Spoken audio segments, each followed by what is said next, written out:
खानेवाल थाना सिटी की हदूद इस्लामपुरा में अफसोसनाक वाकया, बच्चों की लड़ाई में 30 साल नौजवान कत्ल। अफजाल बच्चों का झगड़ा खत्म करवाकर घर वापस आ रहा था कि मुबैना 5 अफराद ने बेदर्दी से तशद्दुद करके नौजवान अफजाल को मौत के घाट उतार दिया। गुरसा की जानिब से बताया जा रहा है कि मुलजमान ने ईंटों के वार करके 30 साल नौजवान अफजाल को सरेआम कत्ल कर दिया। बच्चों की पहले लड़ाई हुई है तो लड़ाई खत्म हो गई थी। ये नमाज पढ़ने चला गया, नमाज पढ़ के सब्जी लेके घर आ रहा था। 6-7 बंदों ने इस पे वार किया है, बहुत ज़्यादा मारा, ईंटों के साथ इसे मारा बहुत ज़्यादा।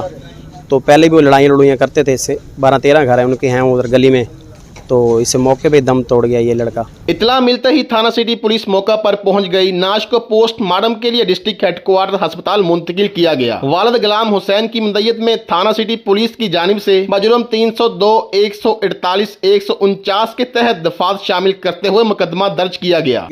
तो ये गया नमाज पढ़ने के बाद उनकी चौक में दुकानें हैं, एक साइड पे भतीजे की है, एक साइड पे चाचा की है। तो ये नमाज पढ़ के बाहर निकला तो इन्होंने इसे घेर लिया, तो इसको इतना मारा, इतना हद से ज़्यादा मारा कि ये वहीं मौके पे दम तोड़ गया।